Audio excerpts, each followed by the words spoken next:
Welcome back to the It's Too Easy podcast. We're ready for the next round of the college football playoff and week 17 of the NFL. Jake, kick us off. Week 17 of the NFL season, got 2 more weeks. Looking forward to it. But we will start with the college football playoff round 2. Obviously, I had all over the first round, so definitely wanted to get these next picks out to you guys. I think we went 4-0 in the first round, so it ended up working out pretty well.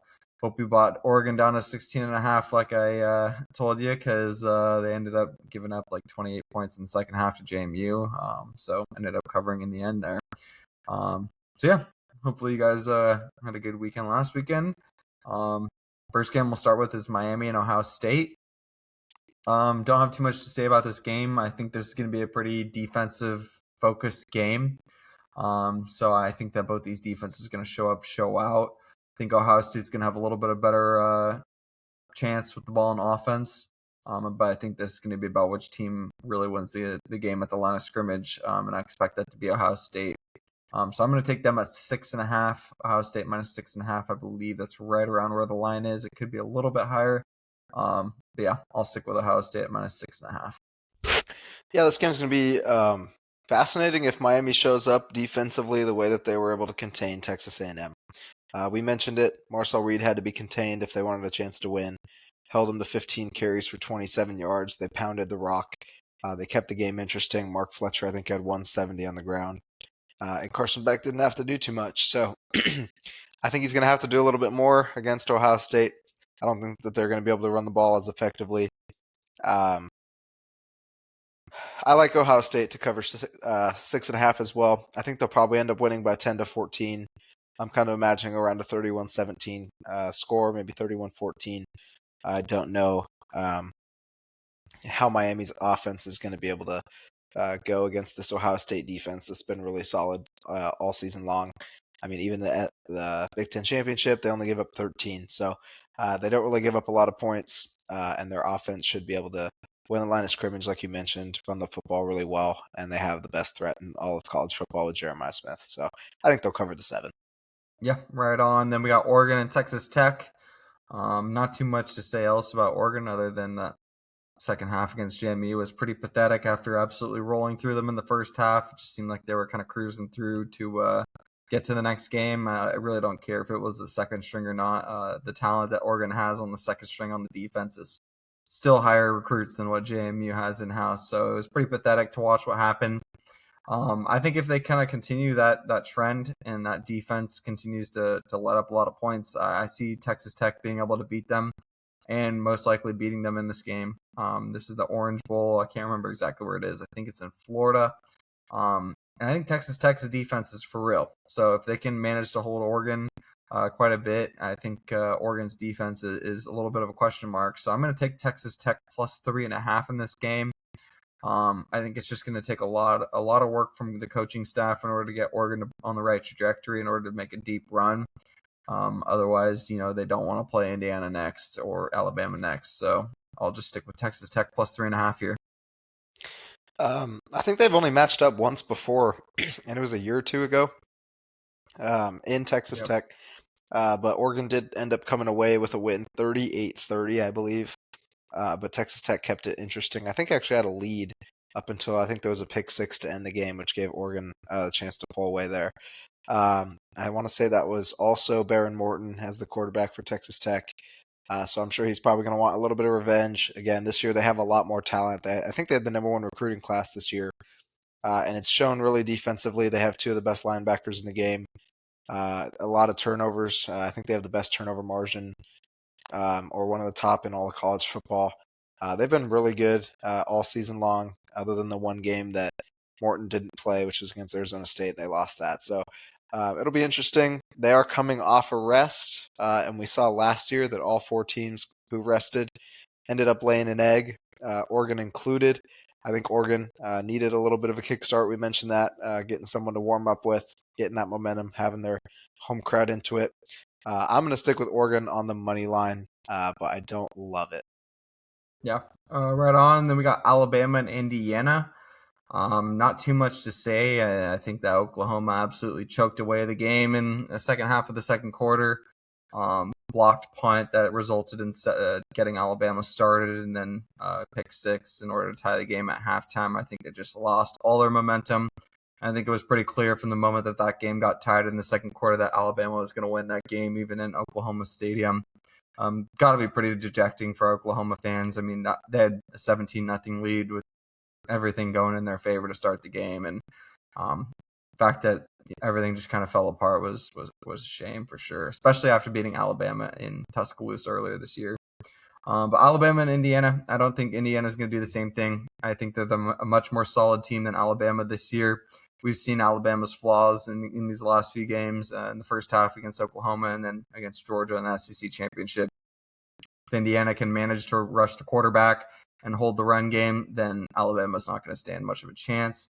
And on the flip side, you got Mendoza with a bunch of studs and a great offensive line that I think is going to be able to hold up for them. And so I'm going to take Indiana -6.5.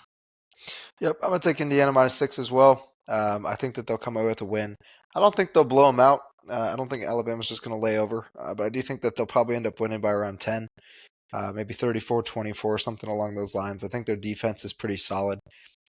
Granted, I think Oklahoma had a good defense as well, and it really was just a block punt and a pick six that turned that game around because they were holding them before that, and it looked like it was going to be a punt fest all night. So we'll see how the game turns out. Indiana's coming off of rest, and before that, having won the championship.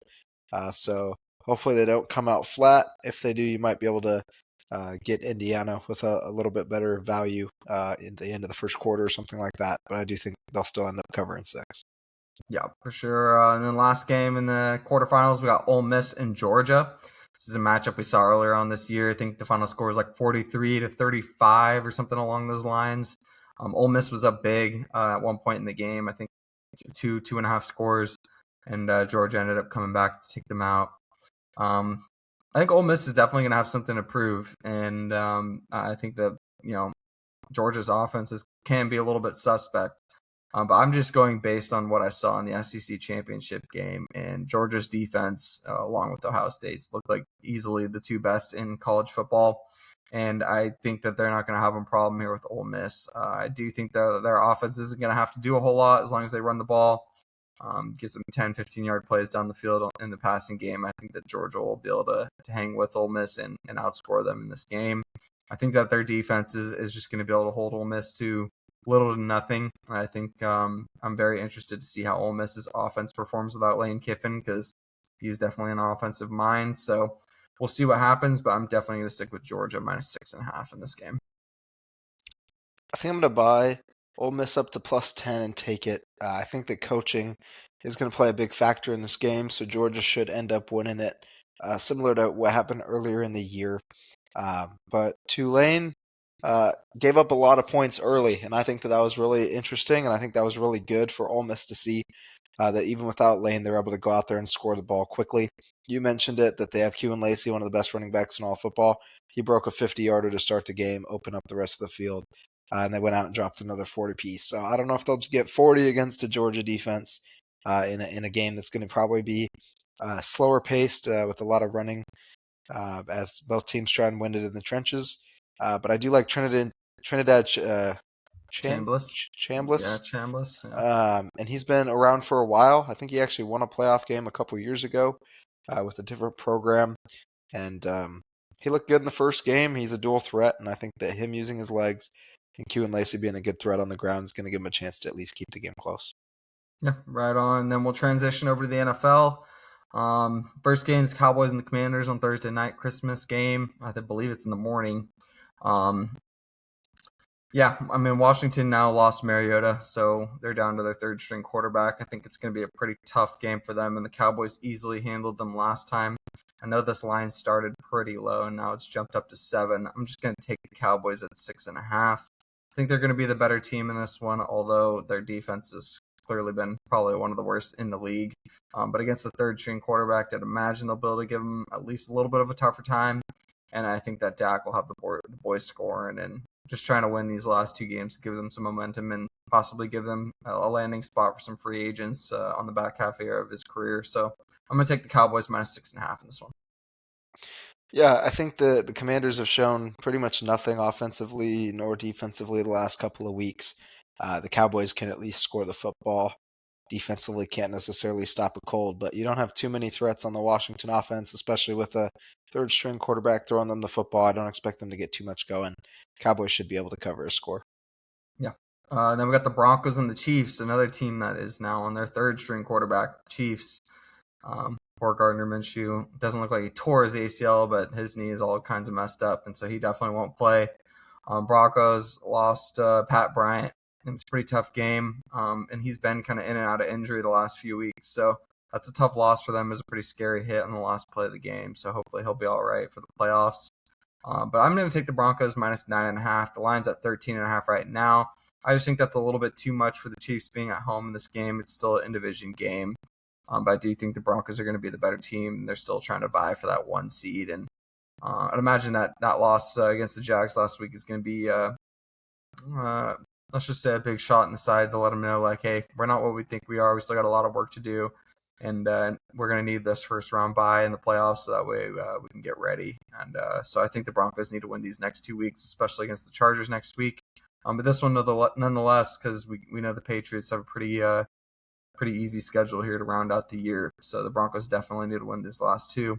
So I'll take the minus 9.5 here on the road at the Chiefs.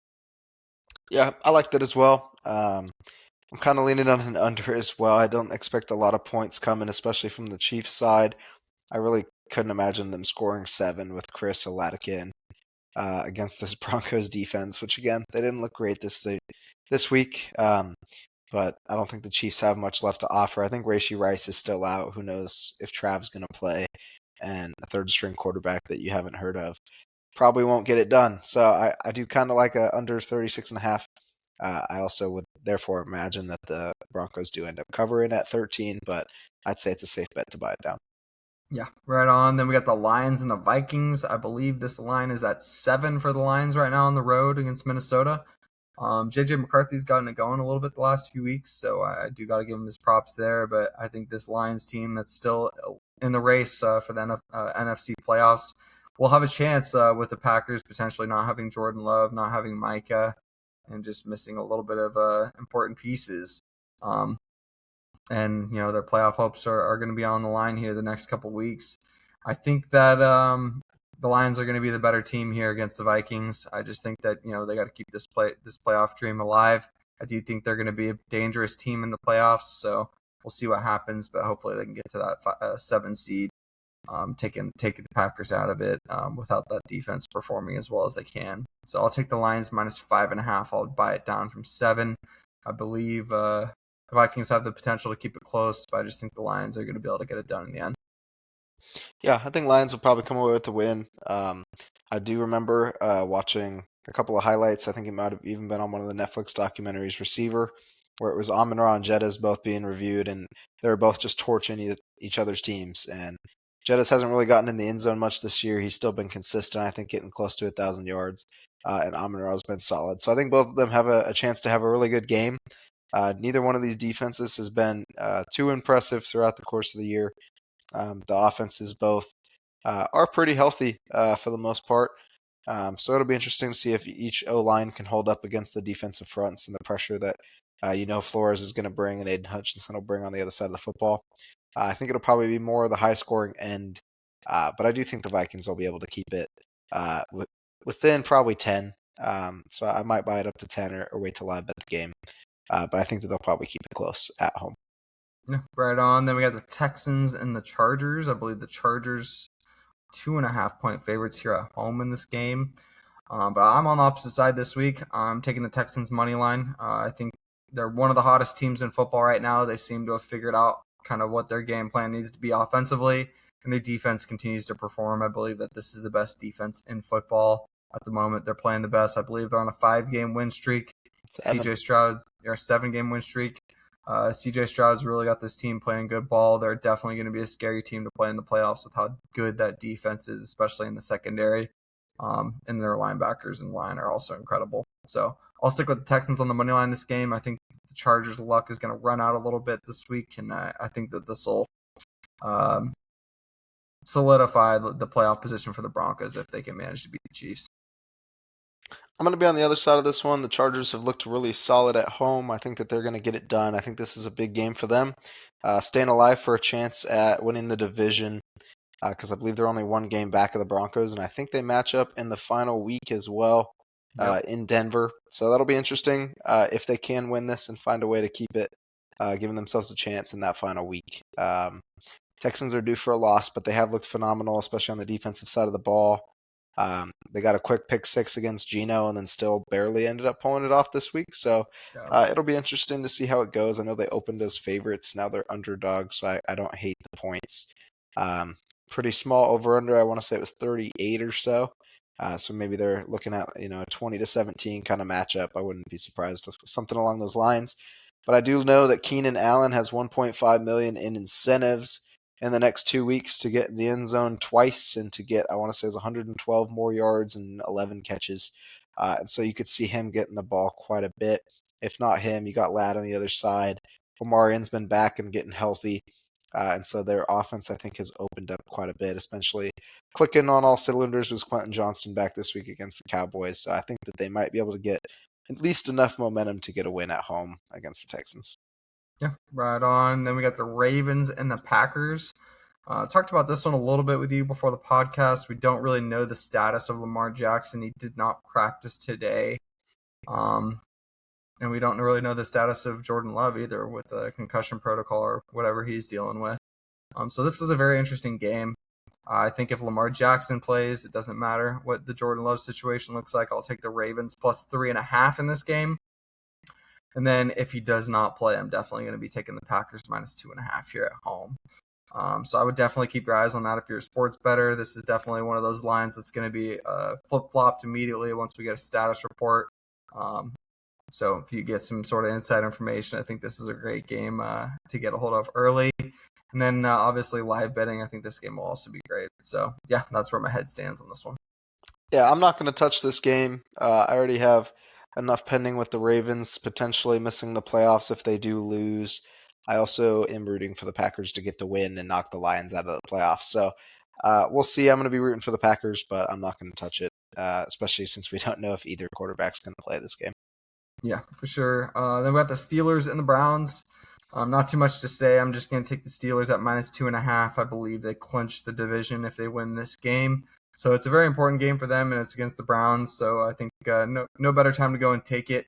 I'm a little bit thrown off by the 2.5 point line. I think it's likely be more. I think Aaron Rodgers has been on fire the last couple of weeks, and that defense has started to figure some things out. So as long as they can get to Shooter every now and then, I think that they'll be okay. And Aaron Rodgers is going to have another vintage game. So I'll take the Steelers minus 2.5. This is going to be a fun one because Myles Garrett's going to set the sack record with 1 sack in this game on 43-year-old Rodgers or whatever he is at this point. Yeah, he's only a half sack away from the record, and he is going to get it done in 16 games. He's actually going to get it done in about 200 less snaps than TJ, and I want to say it's 150 less than was it Strahan that had it? I don't remember. Whoever the Giants player was that had. But yeah, it'll be interesting. The Steelers' defense has still not been too special, giving up a lot of passing yards. So it'll be interesting to see if they let Shador go out there and sling it. Harold Fannon's been pretty solid. Judy's been decent. He's had a couple hit and miss weeks, but he does have some incentives coming if he can have a big week. They did lose Quinshawn Judkins for the year. He snapped his leg. And so it'll be interesting. I was surprised that after that happened, the line went from 5.5 to 2.5. Seems kind of trappy, so yeah. I might stay away, but I am going to just probably pick the Steelers to get the win on the road and secure the division title. Yep, for sure. And then we got a bit of an ugly game. We got the Patriots and the Jets. Patriots open as 13.5 point favorites. That feels like a bit much, but this is against a pretty terrible Jets team. So I'll probably just take the Patriots at minus 9.5. I think you're probably safe at 13.5, but it is the NFL after all, so you could see a garbage time touchdown to keep this game within one score. But I do think the Patriots should be able to cover 9.5. I think 10 points should be pretty easy for this team, and they'll keep themselves with a chance to get the 1 seed, which will be pretty incredible, especially for this team with Drake May in his second year. Still think their defense is incredibly underrated. I still don't hear them getting talked about enough. They're constantly keeping them in games, winning them big games. So big props to the Patriots defense. Yeah, testament to Vrabel. He's always had that.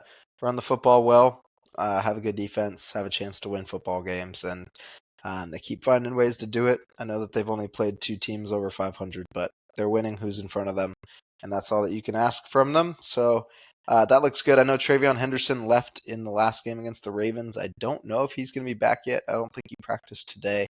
But Ramondre Stevenson took over right where he left off as if he was still the running back one. So I don't think that's going to be too much of an issue. Stephon Diggs has over $1 million in incentives to get his butt in the end zone and also get around 10 catches and 100 yards to end the season. I think that he could easily do that against the Jets secondary that's been terrible. They are also the only secondary of all time, potentially, to never get an interception throughout the entire course of a season. Yeah, true.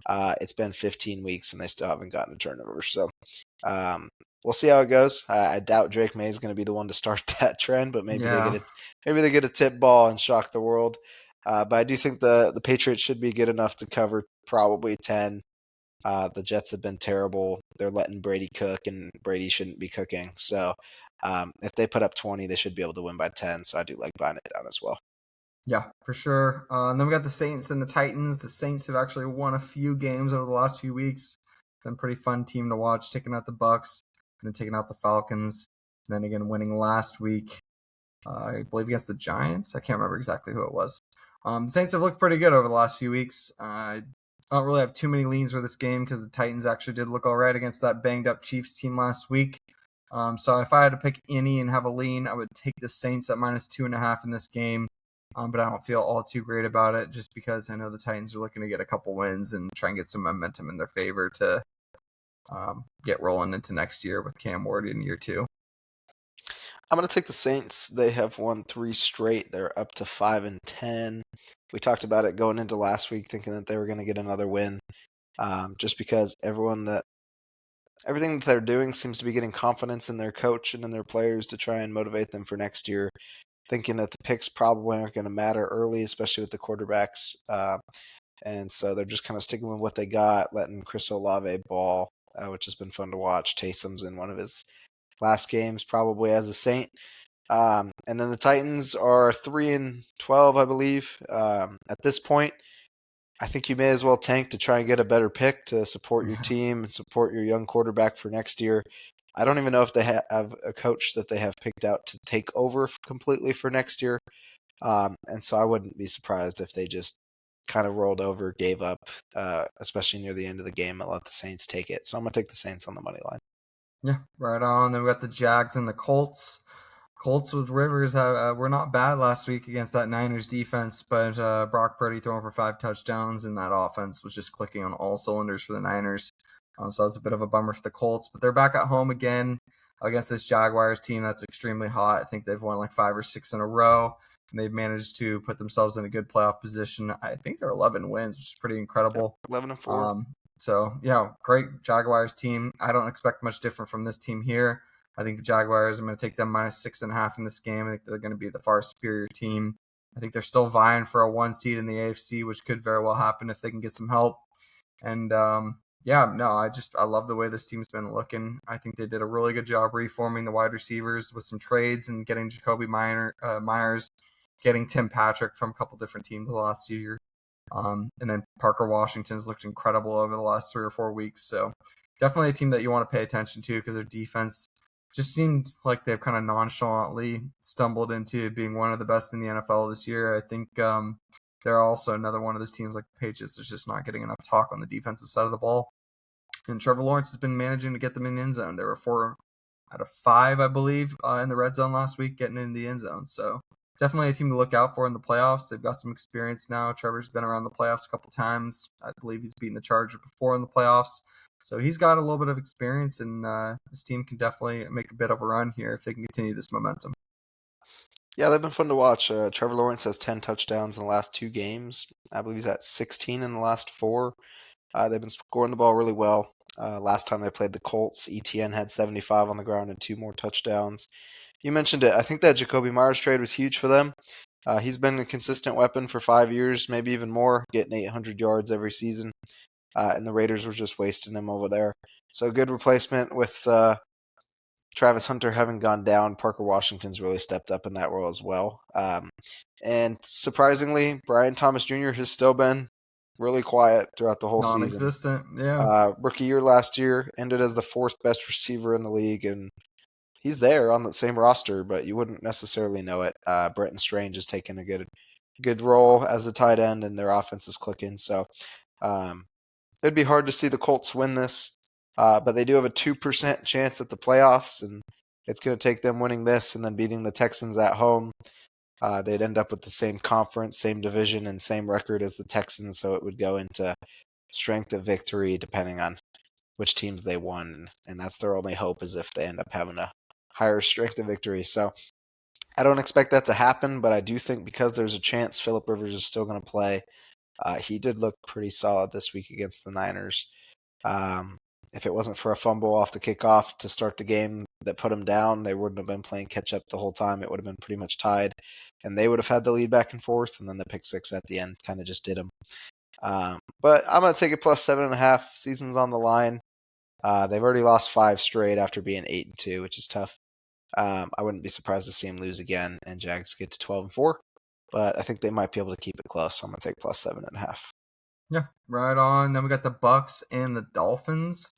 Not too much to say. I think Quinn Ewers still needs a little bit of time to develop, but I'm glad that the Dolphins put him in there because I think he is going to end up being a better option for them down the run and into next season versus Tua. Obviously, I think that ship has sailed a little bit, and they're going to have to explore options for Tua and maybe draft a quarterback over there. But they're going to be a pretty low draft pick after going on a bit of a winning streak.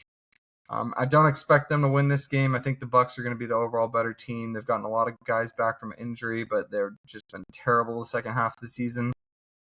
So I think it's about time that something gives. I could definitely see the Bucs winning over these last 2 weeks, and then the Panthers losing both and choking their playoff dreams. So in order for that to happen, the Bucs just got to win. And I think that Baker's going to manage to get that team riled up and playing back as one. And the defense really needs to step up because they've been completely suspect over these last 6 or 7 weeks. So we'll see what happens. But I'm going to stick with the Bucs minus 5.5 and buy it down 1.5. Yeah, I talked about it last week. One of my favorite games of the week was the Panthers. I thought that they would win in that head-to-head with the Bucs, and then they follow it up with the Seahawks, which will put them at 8-8. Bucs would lose, follow it with the Dolphins getting a win, put them at 8-8, and they match up again for Week 18 for the division title. I think it's going to be just that. I think the Panthers will lose this week, and I think that the Bucs are going to get a win at Miami. Like you said, Quinn Ewers, I don't think he's the future, but I think he's a better option right now than Tua, who had 15 interceptions in I think 13 games. I'm actually kind of surprised they went with him over Zach Wilson though. After they went and got him this offseason, I thought that he would have been their QB2 as they kind of listed throughout the season, and now Quinn's gotten to play a couple times. Hasn't looked half bad, but against the Bucs team with their back against the wall, I think their offense is going to be able to get the job done, especially not being too far of a travel trip. They should be able to come away with a big win. So I like them to cover 3. I don't necessarily love 5.5. All right, right on. Then we got that Seahawks Panthers game we were talking about. I'm going to take the Seahawks minus 6.5 in this game. I don't have too much to say other than Panthers are a pretty hit and miss team, and I think even if they make the playoffs, it'll be a miracle if they win a game in the playoffs. So very curious to see kind of what happens. If they do make the playoffs, they'll wind up playing the Seahawks or the Niners or the Rams. So best of luck to that Panthers team. They're going to be in a pretty rough spot, even if they do make the playoffs. But I think the Seahawks are going to be the far better team here. So I'm, like you said, I just think that Panthers just don't really stand a chance against this defense when it's humming. And Darnold's been a lot better. I won't say he's been perfect. He's definitely thrown a lot of interceptions this season, but we've known that from Darnold. He's prone to make mistakes. So hopefully I believe that Jimmy Horn is not playing, or one of their DBs is not playing. JC, sorry. I believe one of their DBs that's been great this season is not playing on the Panthers side. So I'm hoping that'll open up the field a little bit. I'm expecting Jackson Smith and Jigba again to just continue on his streak. First half of last game, he wasn't great, but then the second half, he's incredible against the Rams. So, yeah. I'm looking to see the Seahawks get another big dub. Hopefully they can run the rock a little bit with their tandem back there, and we'll see what happens. But I think that defense is going to step up big time. So I'll stick with the Seahawks minus 6.5 here on the road. Scares me completely. I'm going to take the Seahawks down to 4. I talked about it with the Rams. When you have a West Coast team flying East Coast playing a morning game, and they're double-digit dogs, I'm always going to take the double-digit dog. The Rams didn't only not cover 10.5 that week; they lost that game. Seahawks are 7.5 point favorites, and so I think that they do come away with a win. I do think it's going to be by at least 4, just because I don't think Bryce Young's able to see over the line with that defense attacking him as quickly as they're going to be able to get to him, I think. But it is, again, morning game, flying 6 hours. And so I think that heavily favors the Panthers, who are also 5-2 at the bank. They play a lot better at home. So I think that they'll show up, but I think the Seahawks will be able to get it done in the end. So I do like them covering 4. Yeah, right on. Love that. Then Cardinals and Bengals. Once again, not too much to say. I think the Cardinals are tanking because for whatever reason, haven't been able to get it together after that Cowboy game. And the Bengals are in rough shape as well. Their defense is pretty trash, but they've definitely been playing better for Burrow. So I'm just going to stick with the Bengals minus 2.5. I expect Burrow and Chase and T. Higgins to have another big game, and I expect this game will likely be a pretty high-scoring one. So I'll just stick with the Bengals minus 2.5 here at home. Yep, I think I'm going that's to take right that where the same line thing. is. Yeah, I'm going to take that same thing. I think that Jamar Chase has been balling with and without Burrow. He's got 110 catches this year, which is second in the league. He's got, I think, 1,100 plus yards and 5 touchdowns. He's just an animal. No matter what you do, he's going to be open. Hence, he had that 7-11 chain a few years back because he's always open. T. Higgins is a great threat that helps keep him open. Chase Brown's been balling throughout the whole year. And so I think that just the threat of what they bring offensively is going to be too much for the Cardinals. I do think Cardinals are going to be able to score just because the Bengals defense has been buns. And on the other side, you have Trey McBride, who is 3rd in receptions, 3rd in yards, and I believe 2nd in touchdowns with 109 catches, 1,100 yards, and 10 scores. So he's been balling on the other side. Outside of that, they haven't had too much help. Michael Wilson seems to be a good target for Jacoby. Haven't seen a lot of Marv in recent weeks, but maybe he'll get that going again, finish the year strong. But I do think Bengals will end up getting that win. Yeah, right on. Then we got the Giants and the Raiders to the battle of the 2-win teams. If Geno plays, that's going to be the bottom line for me. If Geno plays, I like the Raiders a lot here at home. And the Giants need this draft stock. So actually, both teams really need this draft stock. But yeah, if Geno plays, I think the Raiders are going to win this game. If he doesn't, I think Jackson Dart's going to be able to outwill the Raiders team. But the Raiders are at home. They do play a little bit better at home. They're a bit of a tougher team. But yeah, this game's a bit of a stinker for me, but I'll stick with the Raiders on the money line. Yeah, this is going to be a battle to see who wants the number 1 pick in the draft more. We've been known in the last few years to see the Giants go win the last 2 games of the season for absolutely no reason. So because of that and that alone, I'm going to take the Giants to get it done. Brian Daboll is going to have his last, I think he's already been gone for a while. But the Giants, either way, Giants are going to Giant, so I think that they'll find a way to win. Tyron Tracy's been solid for them. Dart's been solid, and if he's able to use his legs, the Raiders' defense isn't too great. Wandale's been pretty solid for the Giants as well this year, with Neighbors having gone down. Raiders don't have too much, although JT finally got going, which was interesting to see against the best defense in the league. So we'll see how it goes. Geno or Pickett, I don't necessarily care. I'm just going to stick with the Giants to get a win. Yeah, right on. Then the last few on the slate here, we got the Eagles and the Bills. I was talking to you about this before the podcast. Eagles don't have much to lose. They're going to win this division no matter what, and then they're going to have to play either the Rams, Seahawks, Niners, Packers, or Lions. So I don't think they really care too much where they wind up here in the standings because either way, it's going to be a really tough matchup in the first round. And then you got the Bills on the other side who do have a lot to play for. I think that AFC side, I think getting a higher seed is going to mean a little bit more versus the NFC side this year, just because the NFC feels so close, and all those teams are very, very good teams. And that's not exactly the same on the AFC side. I still do think the wildcard teams are going to be good. I just don't expect them to be as good as that NFC West division that's going to end up taking 3 slots. So I'm going to stick with the Bills on the money line at home. I expect that crowd's going to be roaring and they've been playing a lot better over the last couple of weeks, getting wins.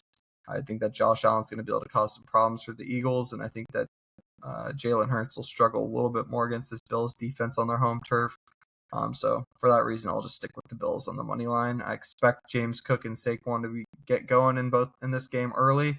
So I'm very curious to see kind of what their lines end up at, and I may end up taking one of those or both in this game. Saquon's 155 yards away from bonusing, and the Bills are the third worst rush defense in the league. It is going to be interesting because it's in Buffalo and they're 6-1 at home, playing a lot better at home.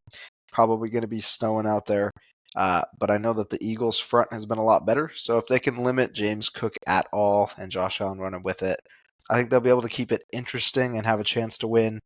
They have the weapons and their defense has been a lot better, but their offense has just been terribly called all season long. But I do think Saquon's going to be able to have a big game. And so I'm going to take the Eagles at +3 just to keep it interesting. I would not be shocked if the Bills still found a way to get the win. Yeah. In the last couple, we got the Bears and the Niners on Sunday Night Football. I think this is going to be a pretty fun game. I think it's going to be a massive game for the Niners because if they win this game and then manage to win the following week against the Seahawks, the Niners will end up winning the division, stealing it from the Rams and the Seahawks. And they are both at home. Purdy just threw for 5 touchdowns and I think 300 yards against this Colts defense that's been pretty good for the majority of the season. So I don't see why this Niners offense wouldn't just keep rolling against this Bears team and even potentially against the Seahawks in the week after and get hot right at the right time. I think this is a big nod to Mac Jones and what he was able to do while Purdy was out. Kept this team's hopes alive, even without Bosa and without Fred Warner. The defense has struggled a little bit, but the offense has been able to get leads early and they've been able to maintain them. So I think that's going to be a big factor here in these final couple games for the Niners going into the playoffs. I do like them here at home, -2.5 against the Bears. There's no knock against the Bears, really. I do think they're also a very good team and much improved under Ben Johnson. What he's done with them in a year is pretty incredible. I just think with the way the Niners have been playing, getting these guys back, they're just going to be a really tough team to beat right now. And, if they win this week and then win the next week, they're going to end up winning that division, which would be pretty wild after the season that the Seahawks and the Rams have had. So I'll stick with the Niners -2.5 just to keep that hope alive and just keep mixing it up in that division. Yeah, they could run it all the way through Levi's Stadium for the rest of the season if they can find a way to do it. I mean, if they win these next two, both at home, they'll have the 1 seed and the Super Bowl's in Levi's, so they'll have home field advantage all the way through from here to the end of the year. It's really in their hands. I think that Shanahan knows it, and he just cooked up one of the best offensive game plans we've probably seen all season long. He's an offensive mastermind, always has been, and it was on full display against the Colts defense that made the Seahawks offense look horrendous the week before. So that was pretty fun to watch, even as a Cowboy fan. I hate the Niners, but that was fun to watch. Weapons all over the field. Offensively, they're healthy. And defensively, they find ways to step up, and Salah's got people playing for each other. And he's always great defensively as well. So they're going to have a chance to run it. I think the Bears are right there, also at 11-4, still having a chance to keep themselves at the 2 seed. And if somehow the Seahawks fall off and they can win this game, they could even end up being the 1 seed. So they have a chance there. It's going to be a really interesting game. Ben Johnson's an offensive mastermind as well, and their offense has been phenomenal. Even with Rome Odunze missing a lot of the last few games, DJ Moore's been stepping back up. Swift and Monungai have been awesome as a dual threat, just as we saw with Monty and Gibbs when he was over at the Lions. So it is going to be a really interesting game. I do think it'll probably be on the higher scoring side, but both defenses can also step up and shut each other down. So I'm going to stick with the Niners on the money line, just playing it safe at home. It is, I think, a 2.5-point line. And I think it could come down to a final possession, who has the ball, and are the Niners going to make a game-winning field goal, which they've done this year after getting rid of Moody. And I wouldn't be surprised. So, yeah, for sure. No, I think that's going to be game of the week for sure to kind of see how this NFC playoff starts to look, and if the Niners give them themselves a chance at the 1 seed, having a bye, and then playing at Levi for the rest of the year. It would be pretty incredible if they made it to the Super Bowl and had a home field game. So very interested to see that. Last game on the slate on Monday night, we got the Rams and the Falcons. I really don't have too much to say about this. Rams got to win in order to keep themselves a chance at that 1 seed and keep their hopes alive, but they're also really hoping on the Niners to lose as well at this point. Falcons on the flip side have looked a lot better over the last couple of weeks. Kirk's kind of gotten his stuff together, as we were talking about. Like, we expected Kirk to step up to keep himself in the league at least somewhere. I still do think he is going to be a one in the league somewhere. It's just going to be about a matter of where he ends up going. And I expect this game to be more of the same. I think that Kirk's going to give this team its best chance to win. And this Rams team has to travel all the way to Atlanta after a really tough couple games, especially that Seattle game. That was pretty incredible. So I'm very curious to kind of see how this Rams team performs against the Falcons. If their front seven can shut down the Bijan run, then it's going to definitely be a lot more difficult on Kirk and this Falcons offense to keep with Matthew Stafford. But I do think the Falcons play better at home, so I'll stick with the Falcons plus 10.5, buy it up a few points, and just hoping that they can keep it within that range. I just think that Kirk has been on a roll the last few weeks, and the Rams got to travel, and there's potential that the run game isn't quite there for the Rams in this game, so we'll see what happens. Yeah, this is going to be, I don't know. I feel like it could be a blowout, but also I'm leaning on taking the Falcons at plus 10.5 as well. It's a long way, 5 hours away, coming off a heartbreaking loss, but at the end of the day, they still don't have Devontae Adams. Didn't seem to matter against Seattle. They had a really good game plan, went out there, and I think Matt threw for almost 400 yards. Parkinson got going. Tutu was out there. Puka had, I think, 200 yards. Yeah, 200 yards and 3 scores. Shout out, because he played me in fantasy, so that's why I'm in the championship. Anyway, the Rams will find a way to move the ball. Kyron's been a stud for them all season long. I think that they'll be able to move it. The Falcons' defense aren't slouches. They're kind of hit and miss, though, and so I do think that being at home, they've seemed to get it together the last few weeks. You mentioned Drake London was finally back this week, and they threw it to him, I think, 11 times, and he only had 3 catches. So I don't expect that to be the case against the Rams. He is a huge threat. He's a big target, and Bijan is a threat in himself. So I think Falcons will keep it close. I do like taking it plus 10.5 as well. Yeah. So that is the final game Monday night. Thank you guys for watching. We really appreciate it. We'll wrap it up there. Week 17 of NFL. We'll see you back for week 18 of NFL. CFB, it's crazy interesting. Had a great start to it, so hopefully we can keep that rolling, and hopefully NFL just continues down the same path too. Haven't been quite as hot the last couple of weeks, so hopefully we can get back hot this week going into the playoffs. But yeah, we appreciate everybody watching, and we'll see you back next week for NFL Week 18. Peace.